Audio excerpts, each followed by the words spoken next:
Okay, let's talk about a truly massive number. 1 billion. With a B, that's how many streams the P-pop kings SB19 just crossed on Spotify. And honestly, it's a complete game changer. So today, we're going to break down exactly how they pulled it off, what's coming next, and why this signals a huge moment for music all over the world. Just look at that number for a second. 1 billion. A figure like that doesn't just happen. It catapults SB19 into this super exclusive club and really shows a major shift in what the world is listening to. This wasn't a fluke. It's proof of an incredibly dedicated global fan base at work. So that's the big question, right? How in the world did a P-pop group from the Philippines manage to hit such a massive global milestone? Well, that's what we're here to figure out. Let's get into it. First up, let's just talk about the achievement itself. Because this is so much more than a number. It's a statement. It's about taking original Filipino music, or OPM, and completely redefining it on a global stage for a whole new generation. So here's the headline moment. January 17th, 2026. That's the day SB19 officially blew past 1 billion streams on Spotify. And let's be clear, this wasn't some big corporate machine making it happen. No, this was a grassroots, fan-powered movement that has been building and building for years. And hey, for anyone who might be new here, when we say P-pop, we mean Pinoy pop. You can think of it as the super vibrant modern edge of the much bigger original Filipino music universe. And it's a genre that is absolutely blowing up right now. And these are the 5 guys at the very center of this storm. You've got Pablo, Josh, Stel, Ken, and Justin.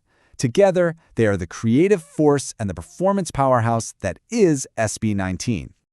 You know, to really understand the scale of this, hitting 1 billion streams isn't just a first for P-pop.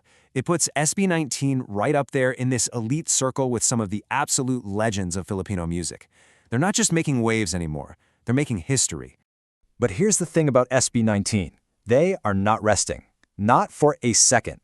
Right after hitting this incredible milestone, they started teasing new music. And the topic is something you almost never hear in pop music: passport politics.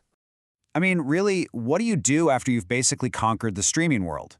If you're SB19, you drop hints about a new song called Visa, and you get the entire internet talking about a topic that's usually stuck in news reports, not pop anthems.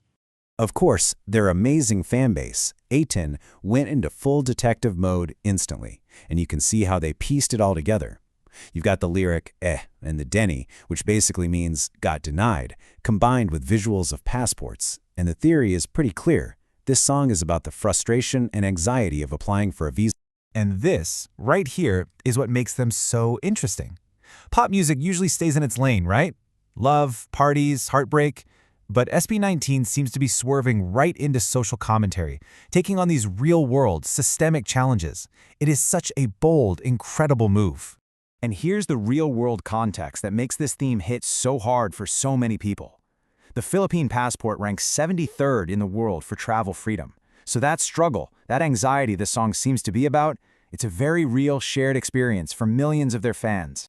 So all this amazing momentum, the billion streams, the bold new music, it's all building towards the grand finale of a huge chapter for the group. It's an era they've called Simula at Wakas, which translates beautifully to beginning and end. And this timeline lays it all out. The era that kicked off way back in 2021 with their album Pagsabal is wrapping up with 2 absolutely massive events: a live concert album dropping on January 30th, and then the huge finale concert on April 18th. The group themselves really set the tone for this whole thing with this powerful quote. It means, everything that was started must have an end. It's a bit bittersweet, sure, but it's also a very deliberate way of closing one chapter to make way for the next. And for any fans who want to relive that insane concert energy, the live album is coming on January 30th. We're talking the raw, high-energy live version of Gento, a live performance of Mana, plus other fan favorites like I Want You and Moonlight, all recorded live from the Philippine Arena. It's going to be epic. So let's zoom out. What is all of this, the streams, the new music, the end of an era, what does it all actually mean? Well, this is way bigger than just one group. This is about the future of P-pop and what this level of success signals to the entire world.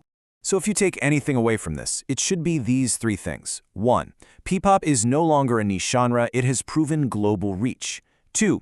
Mainstream pop music can be, and is becoming, a powerful way to talk about serious, real-world issues. And 3. SB19 is literally writing a new blueprint for what success looks like for Filipino artists on the world stage.